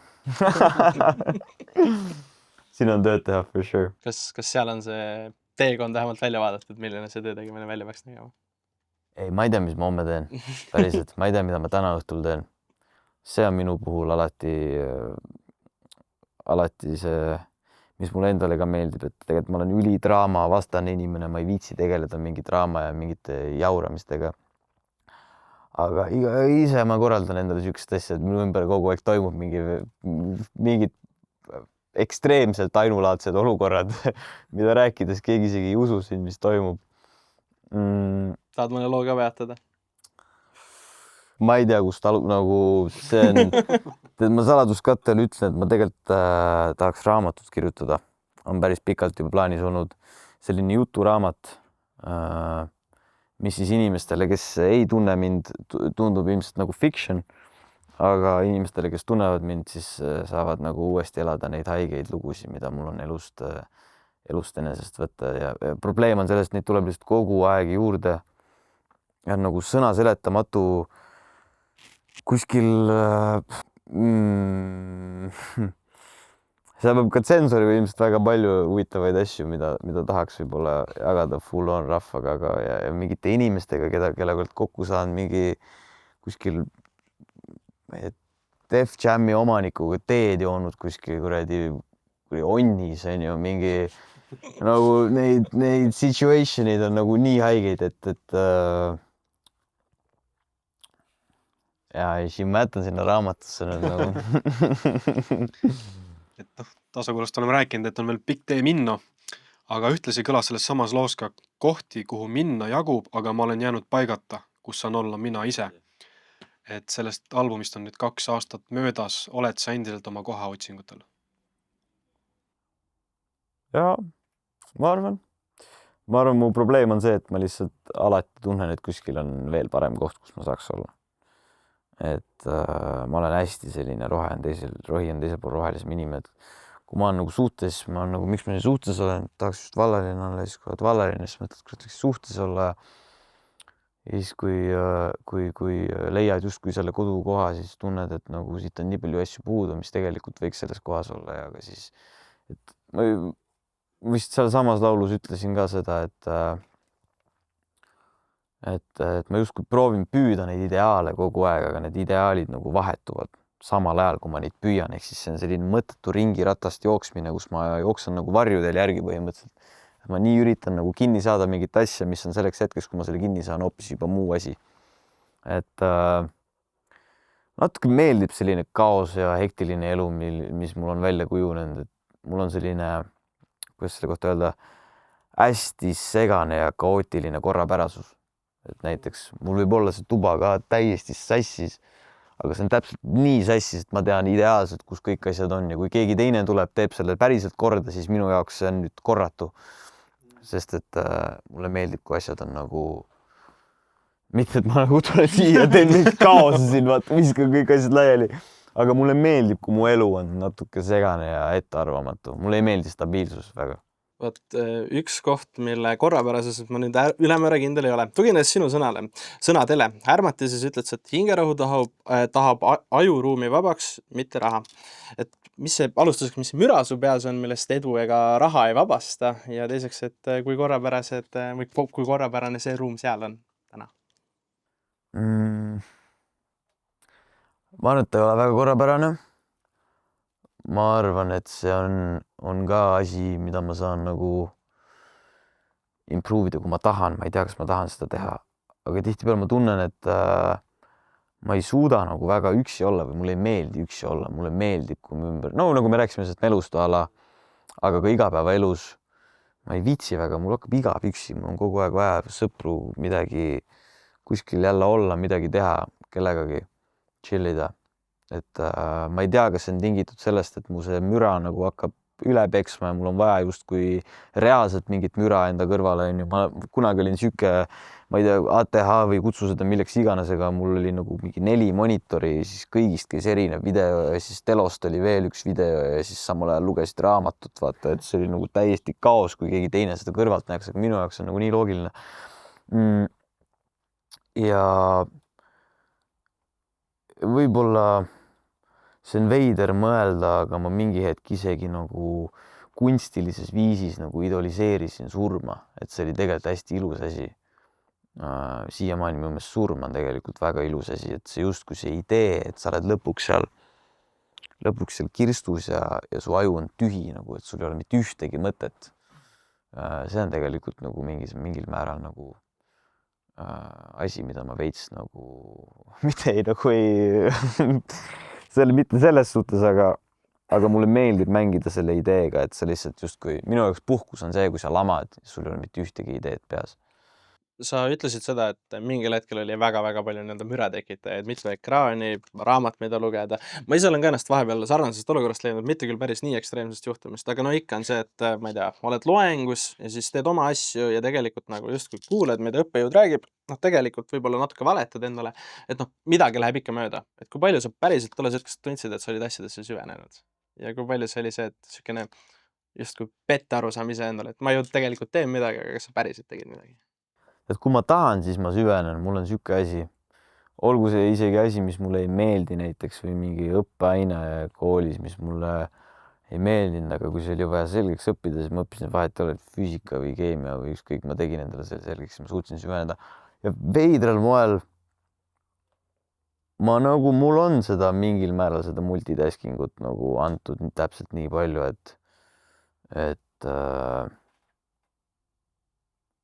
kui ma tahan midagi hästi teha, siis ma ei suuda seda teha. Aga nagu ma võin neid 4 videot kuulata ja enam-vähem kõigist aru saada, mis korraga toimub. Aga kui ma pean reaalselt midagi nagu tegema, kas või kui ma räägin, et kõige paremad loomingulised asjad tulevad mul üksi tehes, siis ma pean ma suudan olla üksi, siis kui ma olen locked in mingisse asja. Et siis mul justkui kaotan selle müra jälle oma peas ära, et siis ma võin olla mitu päeva üksi, kui ma editin mingit videot või olengi kuskil mussiga locked in. Aga kohe, kui tuleb see vahepaus, kus mul ei ole mitte midagi teha, siis mul hakkavad, ma ei tea, siis mul hakkab kammima, et nagu ma olen üksi, peaks midagi tegema, kuhugi minema. Mul väga jäi kõrva see surmateema. Ma ütleksin, et üks naisterahvas ütles välismaalt Kesk-Idast, et elu küsib sult ainult ühte küsimust, kui sa sured, kas sa said lõpuks iseendaks või mitte. Et siuke kirjelda oma ideaalset ilusat päeva surra, et mis on see ilus päev surra, kuidas see välja kujuneks sinul? See on nagu lahe filosoofia või nagu selline ängel, mille alt vaadata. ma ei oska sulle detailselt öelda, mis mu mingi last meal oleks, on ju. Ilmselt mingi chicken wings ja mingi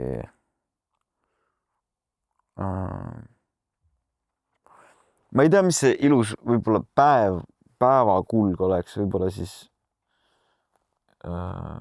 veedaks kõige lähedamaste inimestega, aga lihtsalt ma tahaks, et need matused oleks nagu crazy. See on mul on saipa asi, et laske mind ka kuskilt kahurist nagu, laske see tuhk kuskilt kahurist ja pange CO2 käima ja nagu minu matused tulevad ühed kõige haigemad asjad ja see on nagu varem ka kuulnud seda, et ei taha ju, et inimene oleks matustel kurb, on ju. Aga nagu minu omal nagu midagi ei ole teha enam nagu go crazy. Afrikas need kirstud on kaelas ja panevad tantsu seal. Sa mis lugu peaks mängima? Tead, sellega on veel üks huvitav asi. Mul on tegelikult üks lugu sahtlis, mille nimi on Mängi seda mu matustel. Reaalselt selle nimi on Mängi seda mu matustel. Mis on nagu naljaga pandud tol hetkel, aga see on nagu väga brutal lugu. Aga mulle meeldib see idee, et ma teen ilmselt mingi siukse vähe pikema loo ja panen selle kuhugi uspile ja panen selle kuhugi testamenti kirja. Et matustel siis ma kutsungi kõik need vennad, kes seal loos on ja ütlen väga otse seal loos ära, et enne viimasel hetkel nad saavad veel hüvasid jätta minuga läbi selle loo. Ma arvan, ma teen endale siukse mingi final mingi playlisti. Probably mingi DJ ja after party oleks crazy. Kusagil 2 aastat või 1,5 aastat tagasi sai mingi kogus su lugusid liiki. Käisin täna, vaatasin täna ei käinud, aga paar päeva tagasi käisin, vaatasin, ma ei leidnud neid enam. Et ma eeldan, et need on internetiavarustust kadunud. Tänu sellele ma ei leidnud ka täpselt kuupäeva. Muidu oleks see siin olemas sellest. Aga kuidas see sind üldse mõjutas? Et kui siis ütled, et sa oled äärmine perfektsionist, kas keegi tundis, et võttis ka natuke toore teose ja pani selle kuhugi, kus see käib? 100%. Eriti nüüd ka mulle öeldi, et kuskil TikTokis on mingisugused ka striimidest nagu lõigatakse välja juba, mis on nagu eriti fucked up, et kui ma teen nagu mingisuguse loo, nagu striimis teen mingi loo, ma isegi ei bounce'i seda lugu välja, et ma lihtsalt mingit jaburat asja ütlen seal ja siis see nagu share itakse. Muidugi see on nagu ebameeldiv. Mingil määral see on ülilahe, et selline kultuur on ja inimesed tahavad nagu sellest osa olla ja ma ei saa nagu mitte midagi pahaks panna sinna või kus ma striimin siis nagu, mis ma pean mute'il striimima siis või nagu see on inevitable, see on paratamatu, et siuksed asjad juhtuvad.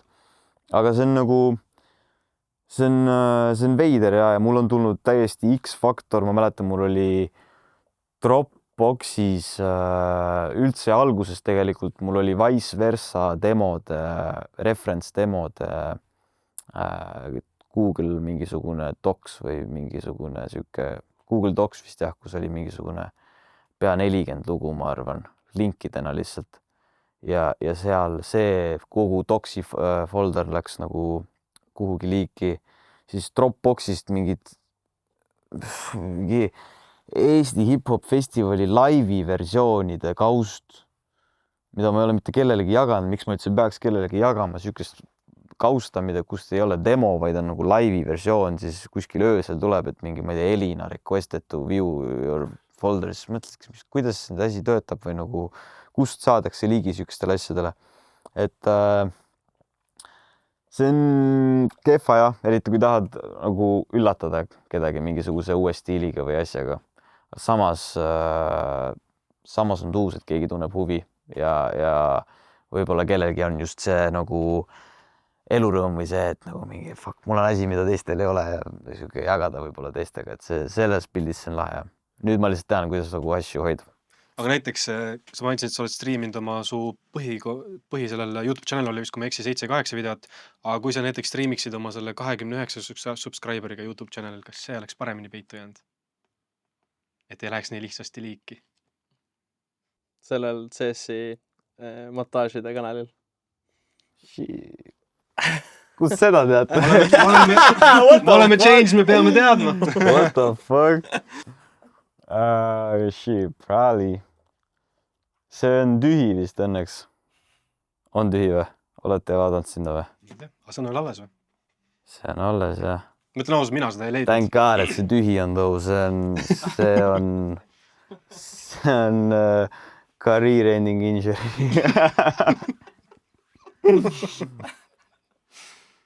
Damn, see on mingi Nard Wars shit. Yeah, let's go! See pole esimene kommentaar, mida me nagu kuuleme. Rääkides ka Härmatisest, et see oli see hetk, kui mina näiteks isiklikult tundsin, et okei, sa oled päris kunstnik, siis tegelikult sa lisaks muusikale tegeled ka maalimisega ja su tööd on olnud näiteks Hans Saarvelti kodugaleriis Hush, kus olid oma esimese näitusega väljas 25 aastal. Ja tundub, et sinu jaoks selle loomik enam ainult muusika, vaid laiem viis ennast ja oma emotsioone läbi töötada. Et kas lõuendile saab panna midagi sellist, mida laulu sisse ei mahuta? Jaa, ja see on palju abstraktsem ja lahedam minu meelest kui muusika üldse. On nagu see arusaam, et ma räägiks nagu, kui ma maalin, siis ma räägiks nagu mingit sign language'it. Et ma võin sulle praegu ka siin visata mingid näppu üles, sest tegelikult ei saa aru, mida ma mõtlen, aga sa nagu kind of võid arvata. Et lõuenditega on sama, et sa ju vaatad seda pilti, ega sa tegelikult ei saa aru, mida ma nagu kujutan seal või mida ma öelda tahan. Sõnad on hästi tugevad asjad. Kui ma ütlen sulle lüürika, siis sa võtadki seda nii, nagu need sõnad on ja mida ma sulle ütlen, et minu meelest mulle meeldib see abstraktsus ja võib-olla rohkem see müsteerium lõuendi taga kui muusikas. Ma küsin selle pealt edasi, et kui tähtis on sinu jaoks, et su kuulaja mõistaks sind? Et kui sa ütlesid, et see abstraktne asi meeldib sulle rohkem, siis tegelikult seal on ka koheselt palju suurem tõenäosus, et keegi mõistab valesti sind või mõistab teistmoodi, kuidas sina seda ei mõelnud. Ja ülitähtis on, ma arvan, et tegelikult on see mulle ülitähtis. Samas ma tahaks, et kuulaja kuidagi paneb selle enda vormi või kasutaks minu öeldud sõnu või ideid enda vajalikus olukorras. Et sa saadki ühte lauset ju panna tegelikult nii erinevatesse vaatevinklitesse ja panna see tegelikult ka negatiivne lause võib tunduda kontekstis positiivne. Ma tahaks, et kõik paneks selle enda konteksti. Samas mul on ikkagi suht tähtis, et inimene saaks must aru või ma tunnen, et mul on nagu nii palju jagada ja nii palju öelda ja nii palju sellest läheb kaduma, kui seal on eelarvamused ja inimene ei tahagi aru saada sellest või ei üritagi nagu süveneda korra sinna, et las ma võtan selle hetke ja proovin öelda, mis ta päriselt tahab öelda selle asjaga. Sa oled mees nagu orkester, no need sessi montaažid, artist, raamat, mida sa tahtsid kirjutada, aga maalimine, kuidas sa üldse sinna jõudsid? Maalimiseni? Maalimiseni. Mis aasta see võis olla? Alustasid joonistamisest? Way back. Tead, ma tegin mingi 6-aastasena ma tegin, ma ei tea, kas teate, vaata New Yorgis tehakse neid spray paint, neid mingi planeete ja asju ja galaxeid ja ma tegin neid, kui ma olin mingi 6-ne. Siis ma hakkasin graffiga tegelema. Siis mingi 11-aastaselt mul oli oma mingi graffiti crew juba. Sealt edasi terve elu. Mu ema on tegelikult öelnud, et see, et ma muusik olen, on nagu väga üllatav, aga see, et mul on nagu see joonistamine ja maalimine nüüd välja tuleb, see ei ole nagu mingi üllatuste jaoks, et ma olen alati olnud selline joonistaja. Ka teenage years, mingi 16, 17, 18, mul oli mingi märkmik kaasas, ma mäletan, kui me istusime sõpradega kuskil, ma istungi kuskil diivanil teistada, seal mängite Fifat, siis ma nagu hakkasin lihtsalt joonistama seda, mida ma hetkel praegu oma silmaga point of view nagu näen. Ja siis nii sa nagu kuidagi õpid mingit ruumitunnetust ja mingid asjad, ma kuskil kunstikoolis ei ole käinud ja kunstitunnid ma lasin üle. Aga see ka ei peatus kus see algas? See algas pallilt, oli mu essa siuke push maalimisele siis otse. Ma olin 19, ma olin seal, võib öelda, et nagu nii-öelda suhtes või timmisin seal ühe 31-aastase maalijaga ja meil oli siuke ülihaige energia, et nagu ma tegin muusikat samal ajal, kui ta maalis ja siis see õhkkond oli seal mingi täiesti maagiline asi. Ja ta tahtis sellest midagi palju tõsisemat kui mina tol hetkel. Ma ütlesin talle, et sa pead nagu aru saama, et ma olen mingi 19-aastane poiss ja et mul on veel elu elada ja ma ei saa nagu lubada, ma ei viitsi sulle anda mingeid lubadusi, mida ma nagu täita ei saa. Ja ma võtsin tagasi pileti Eesti 4 päeva enne lendu, 2 päeva panin pidu, ühe päeva puhkasin ja siis viimasel päeval mõtlesin, ma lihtsalt lähen ütlen talle, et kuule, ma võib-olla ei tule kunagi tagasi enam. Ja siis sinna jõudes ta tuli mulle nagu ukse peal juba pesu ja veiniklaasiga vastu ja siis ma nagu mõtlesin, et kuidas ma ütlen talle seda, et nagu ta võib-olla ei näe mind enam mitte kunagi. Ta oli vene rahvusest ka, et ma kartsin seda temperamenti ka veits, et ta võivad hakata asjad lendama ja ta nägi, et mul on nagu südamel midagi. Ja siis ma mõtlesin, et ma olen varem ka handlinud neid asju, et siis ma ütlesin talle katastroof. 0 to 100 läks asi väga teistmoodi, seal lendasid asjad, seal oli nii palju emotsioone korraga, siis mu esimene idee oligi, et davai, et ma lasen tal lihtsalt maha rahuneda ja siis ma lähen nagu räägin taga. Ja siis ta läks õue ja ta pani lihtsalt Tobi järel nagu, ma mõtlesin, et kuidas ma siukest asja lahendas, ma rääkisin talle, mõtlesin, et davai, kuula mind lõpuni ära, mul sega vahele, et ma saan aru, et ma olen sinu jaoks nagu 19-aastane tätikas, kuulan reaalselt ära, mis ma räägin sulle. Mõtlesin, meil on 2 varianti, et üks variant on see, et ma lähen koju või ma jään siia ja me oleme selles nagu halvas energias, on ju. Teine variant on see, et me nagu lepime reaalsusega ja proovime seda viimast õhtut nagu nautida, on ju.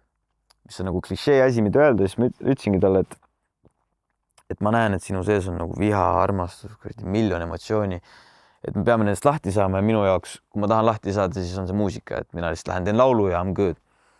Et sinu jaoks on see maalimine, et teeme lihtsalt koos ühe maali niimoodi, et sa valad sinna kõik, sa tahaks mind lüüa, sa lihtsalt peksa seda kanvast, on ju, tee mida iganes sellele. Ja peale pikka nagu nillimist ta oli nõus selle ideega. Ja siis just see sekund, kui me panime kindad või need mingid kätte, on ju, haksime maalima, siis kõlar sai tühjaks ja siis ma mõtlesin, et mõtle kiirelt midagi välja, enne kui ta jälle nagu kõik vastu taevast läheb, sest ma nägin, ta hakkas juba boilima jälle üles. Siis ma mõtlesin, ei, et väga hea, et see oligi mu plaan, et see kõlar tühjaks saab, et me kõik töötame nagu enda environmentis kõige paremini, et too 2 kõrvaklapid, ma kuulan mingi, mida ma tahan, sa kuulad, mida sa tahad. Ja siis oma selles kuskil täiesti oma maailmas me nagu omavahel ei suhtle absoluutselt. Ja ma näitan teile seda pikki. Olimegi oma mõtetes, oma muusikaga, ma võtsin ta hambaharja, lasin selle aerosooliga, tegin pritsmeid. Meil läks nagu täiesti üle piiride see asi ja siis ma arvan mingi 1,5 tundi või 2 tundi hiljem lihtsalt seisime selle ees ja nagu vaatasime seda. Ja see on siis, mis sealt nagu meie 2 peale välja tuli. Üks selline suur low-end. Kunstilised inimesed. Ja nagu lambist, sealt tuli nagu mingi nägu üldse välja ja me olime pimedas toas, on ju, peksime ja siis me nagu panime tuled põlema ja sealt nagu hakkas mingi silmad on kuskil mingi lõuajoon ja kuidagi see asi nagu sündis ja see fiksis nagu kõik asjad ära, et ta tuli järgmine päev, saatis mu lennukile ära ja olid nagu soojad suhted edasi, et tihtipeale sealt ma võib-olla õppisingi, et kunst on tegelikult nii palju emotsionaalsuses kinni ja kunst on see, mis lahendab ülipalju emotsionaalseid hetki. See oli päris korralik nii-öelda enesesse vaade. Ma ütleks, et teie mõlema poole pealt. Sa oled isegi ühe teose teinud, mis on ikkagi päris korralik iseendasele otsa vaatamine nimega või pealkirjaga monoloog. Ma ütleks, et tegelikult see on ju päris meisterlik teos Eestis, et ei meenugi kohe ühtegi alternatiivset või asju, mis oleks sarnane sellele. Aga kui me räägime ka sellest pisut, sellest on nüüd 2 aastat möödas suures pildis, kui see välja tuli, et miks üldse see vestlus endaga avalikkuse ette tuua? Number 1, ma ei suutnud mõelda kedagi välja, kes mind intervjueeriks ja siis ma mõtlesin, ma teen seda ise lihtsalt. Number 2, ma nägin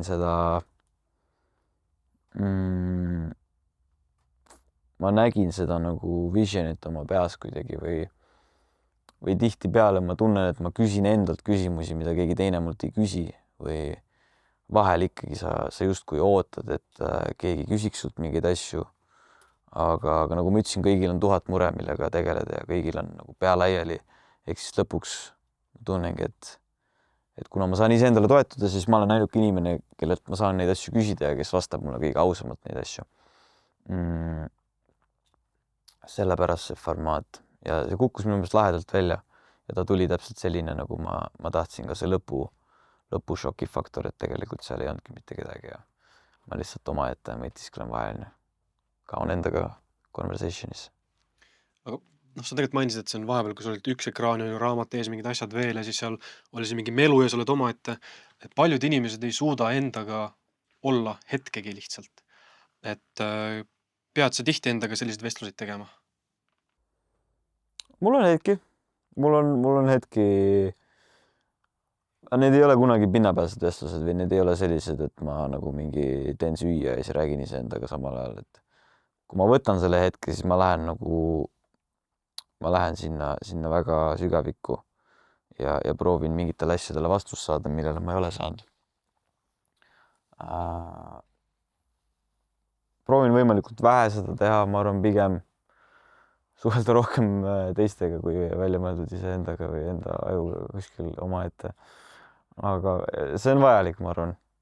Iseennast endaga peab läbi saama, ma arvan. Kui sa tahad teistega läbi saada, siis kõigepealt proovi iseendaga läbi saada ja esiteks armastada ennast, teiseks teadvustada endale enda vigu. Et see on ka ülisuur asi, mis ma näen, et kui sa hakkad mõtlema, et sa oled nagu perfektne inimene, siis nagu et tegelikult sa pead endale teadvustama, mida sa teed valesti. Ka näiteks oma karjääriga ma tean absoluutselt kõik asju, mida ma teen valesti. Kui sa juba teadvustad endale, mida sa teed valesti, siis sa saad hakata neid parandama. Aga esimene step on nagu endale nagu teadvustada, mida kõike sa valesti teed. Sa rääkisid seal päris avameelselt kanepi kuritarvitamisest ka. Kuidas tänapäeval sellega on? Kuule, väga hästi on. Mul üldse nagu see ei tõmba mind enam niimoodi. Ma ei tea, mis faas see oli. Võib-olla oli ka selline rohkem põgenemise faas enda puhul. Et kuskilt pidi nagu kogu aeg ära põgenema või ma ei tea, et õnneks see teemon on mind lahti lasknud ja saab nagu clear visioniga olla. Et kui ma sealt nagu rongilt maha tulin, siis mulle meeldis ka õhtuti, kus ei olnud mitte midagi teha. Said puhata, siis sa tegid seda.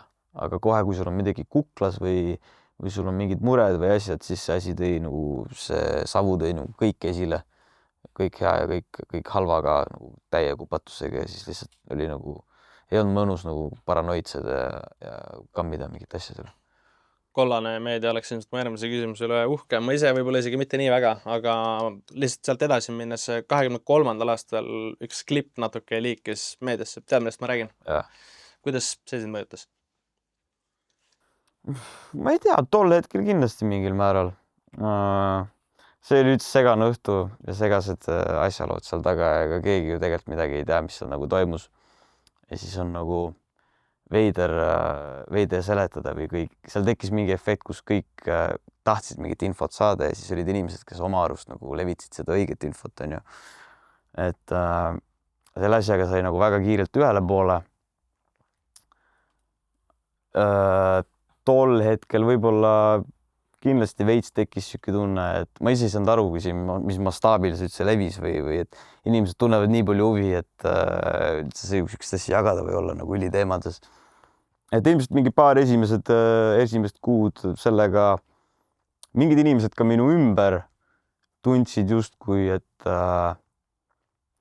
mina olen nagu kuidagi midagi valesti teinud või nagu neil oli nagu piinlik või see oli nagu veider formaat, et sa kind of nägid ära seal mingid inimesed, kes siukse asjaga nagu back office'id on ju ja kes ütlesidki sulle, et mis teha, et siukeste asjadega ongi ükskõik kellega siin elus võib juhtuda ükskõik mida.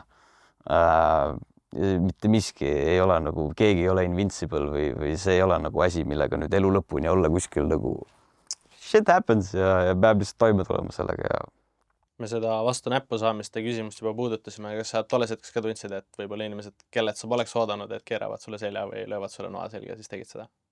Jaa, mingil määral jaa. Ja võib-olla see faktor tegi seda isegi hullemaks, et ma ei ole ise nagu sotsiaalmeedia inimene. Ja siis nagu kui sinust luuakse sotsiaalmeedias nagu kuvand ilma, et kui sa ise ei ole aktiiv, siis nagu, et keegi otseselt ei tea, milline inimene sa oled, on ju. Ja siis ühe õhtuga see asi mingi levib hullult ja siis kõik justkui võtavad siin nüüd selle vennana, kes seal oli, sest ega sa ei ole nagu muidu aktiivne. Et see oli võib-olla nagu rõve asi selle puhul, aga ma räägin, et ükskõik kellega või ükskõik mis hetkel elus juhtuda, ükskõik mida, nii et keegi ei ole nagu, midagi ei ole garanteeritud. monoloogis ütlesid seda ka, et iseendale, et oled ise süüdi valedes otsustes ja valikutes. Tsiteerin sind siis sittades otsustes. Kuidas täna suhtud minevikus tehtud sittadesse otsustesse? ainus viis, kuidas inimene õpib 100%. Ma arvan, et mitte keegi ei suuda sulle rääkida või kuidagi südamele panna mingeid asju lõpuni, eriti minuga. Ma olen siuke hästi, nagu sa võid öelda mulle, sa võid hoida mind tagasi, nagu mul ei ole vahet. Ainus viis, kuidas ma õpin, on enda vigadest nagu. Ja ma võtan neid kõike, mis minuga juhtunud on, olgu see hea või halb, ma võtan seda nagu blessinguna. Et mingi asi õpetas mind, ma sain mingitest asjadest aru ja ma arvan, et paljud inimesed minu asemel, olgu see ükskõik mis situatsioon, nagu käituksid väga teistmoodi või kuidagi tunneksid nagu elu lõpuni mingit piinlikkust mingite asjade ees või et ma nagu, mina tean, kes mina olen, mu sõbrad teavad, kes mina olen. Ja mul ei ole nagu vaja mingit suvalise inimese kuidagi mingit tõestada ennast kellelegi teisele suvalise inimesele. Vead on nagu vead on ülihead asjad, mida elus teha. Vead on head. Vead on väga head, väga head. Ma vist läheks veel sinu tsiteerimise maana. Sa ütlesid ka, et elu pole sina versus maailm, vaid sina versus sina. Kas sa tahad seda mõtet avada? Jaa.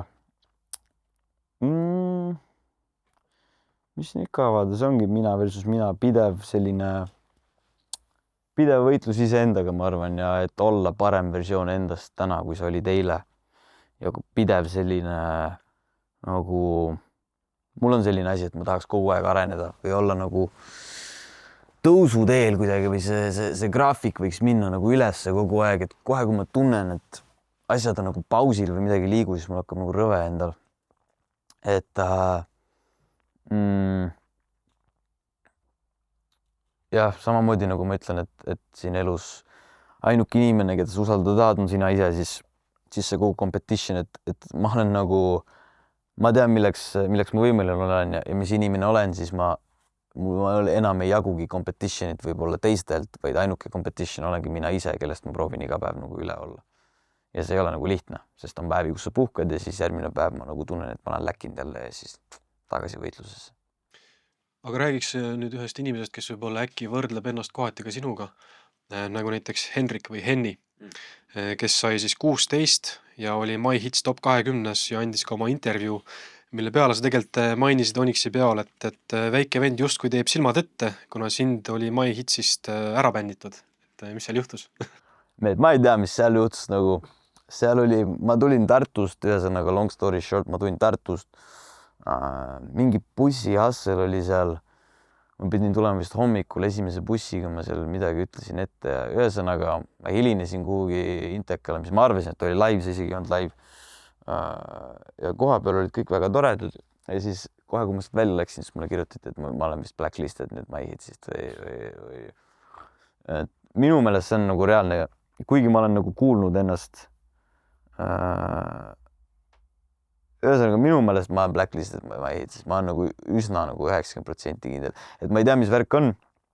Kui siuke asi reaalselt juhtub, siis ma nagu hindaks, kui inimene ütleks mul näkku, ma olen nagu ise siuke straightforward inimene, et ma ei viitsi nagu pärast kuskilt mingit formaalsuste pärast kellegi kolmandalt helimiselt, et kui ma helinen ja sul ei sobi, siis ütle mulle näkku, et see ei ole okei ja ma nagu saan aru sellest, aga koha peal mingit toredat nägu teha ja siis pärast nagu siukest asja kuulda on rõve.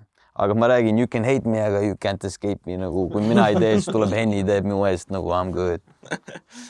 Ma võtan siit toimetaja sõnadest kinni ja tema kirjutas, et 5 miinusest ta andis sulle varajases heas platvormi. Eks sa ise tegid ka selle jaoks ikkagi päris korraliku eelduse ja eeltöö ära, et neil üldse oleks võimalus selle platvormi anda, aga kui sa täna ise selle otsa vaatad, kas on mõni noor artist, kellel sa oleks nõus sama tegema? Ja ei.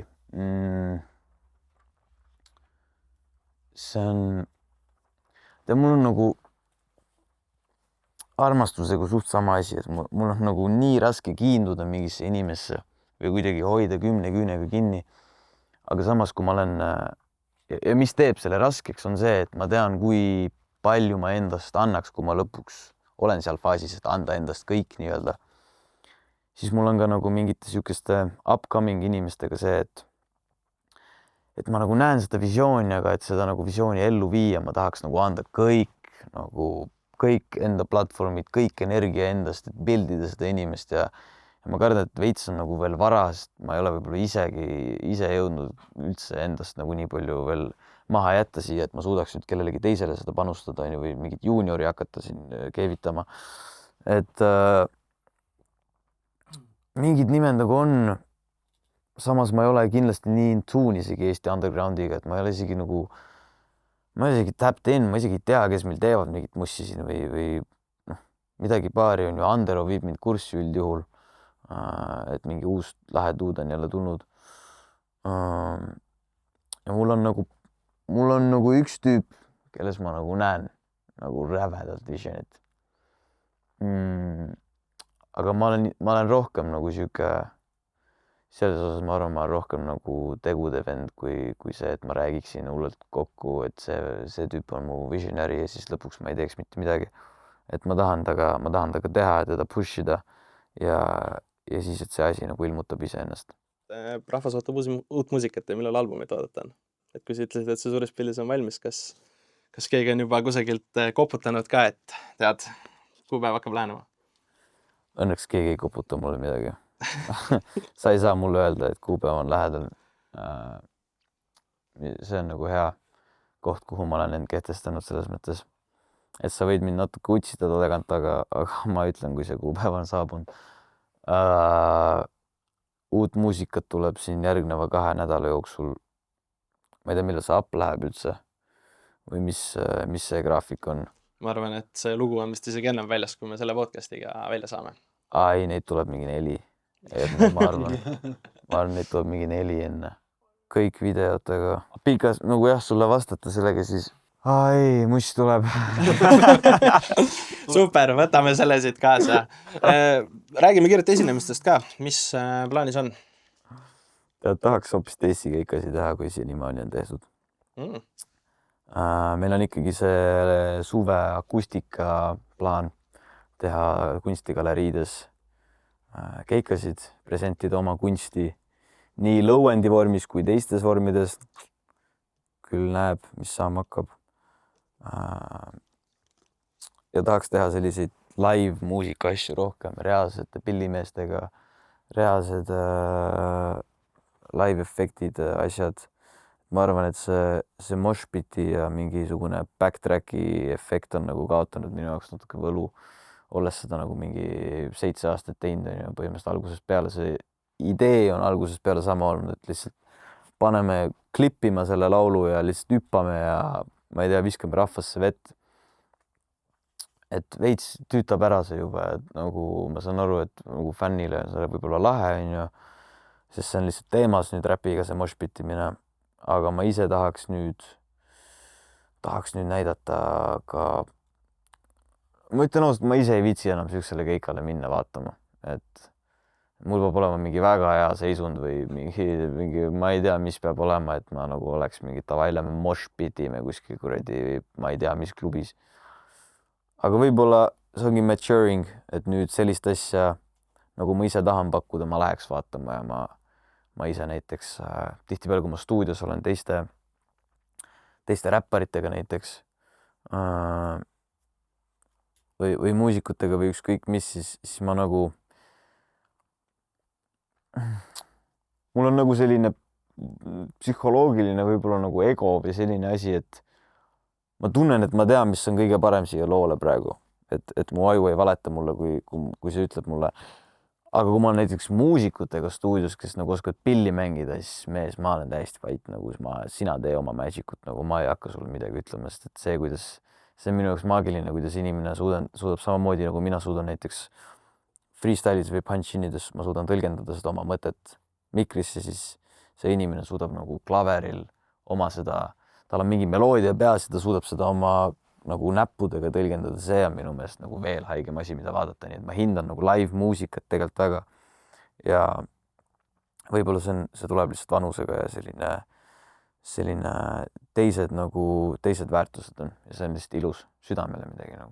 Või keegi sind kuulama tahaks tulla, kas see võimalus ka kusagil on?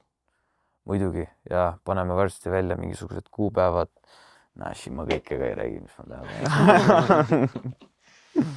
Aga siia nii-öelda selle väikse vestluse lõppu kõige kergem vist oleks olnud üldse küsida, et kus sa pole olnud ja mida sa pole teinud. Et mis sul veel tegemata jäänud on siis? Langevarju hüpe, kuureis. Plutole. Tahaks skulptuuri teha nagu. Häiki. Ma tahaks teha nagu, mitte nagu mingi puitu ööveldada, aga ma tahaks nagu seda kuradi, tead küll, mida ma mõtlen, mingid marmorkuju type nagu mingi, ma ei tea, mis sajandi variant on ju, kus neil on nagu nii detailselt see kõik tehtud. Ma tahaks mingi sükest teha. Ma oleks veel siia 10 asju öelnud, aga ma juba teen neid ja juba tegelen nendega behind the scenes. Mingisugune ettevõtmine. Tahaks probabli üksi mingi Brasiiliasse minna paariks kuuks chillida seal, tõesti ihu üksi, ma arvan. Mis manager sellest arvata võiks? Ja talle ei meeldi see. Jälle ta kaob. Ta kardab, et ta ei saa tagasi minna, enam ma arvan. No mingisuguse kontseptsiooni me saime paika ehk mis Plutolt tulema võiks hakata. Kas on äkki ise midagi, mida sa tahaksid veel, ma ei tea, kuulajale, vaatajale öelda? Mida me küsida ei osanud? Ei, te tegite oma kodutööd.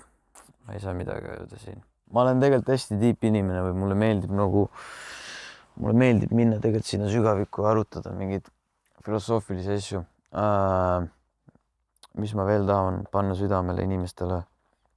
Hoidke ennast, hoidke üksteist, hoidke kõike nagu homme seda ei oleks, sest homne ei ole garanteeritud mitte ühelegi asjale. Nautige elu, kõik halb, kõik negatiivne on ajutine. See on kõik tegelikult meie kahe kõrva vahel, kuidas me tahame maailma võtta. Et alati on võimalus muuta mõõnad tõusudeks ja tõusud mõõnad peavad olema, sest kui ei oleks näiteks mõõna, siis ei oskaks tõuse väärtustada nii, nagu me neid väärtustame. Ehk siis elame elu, või peaasi elame elu ja ma arvan, see on põhiting, nagu ära hoia tagasi ennast, sest et me oleme siin nagu suures pildis mingi miniatuurne aeg tegelikult jopab, kui 100 aastat oleme siin, nii et fucking live life nagu to the fullest. No meie oleme oma teekonnaga lõppu jõudnud ja ma saaks öelda, et mees, kes meie vastas istus, võiks siin veel vähemalt 3 nii pikka aega istuda ja meil ilmselt oleks ikka veel asju, millest rääkida, nii et vaatame, äkki me saame Henri juba peagi tagasi siia vastastiivanile kutsuda. Aiki. Ja eks see on see nüüd kokkuvõtte aeg. Saame öelda, et sellega sai Chainstab'i teise hooaja 3. tulemine oma lõpplahenduse. Suur aitäh saab öelda siin Henrile, Plutole, ta kutse vastu võttis. Jaa, minu poolne, pole probleemi.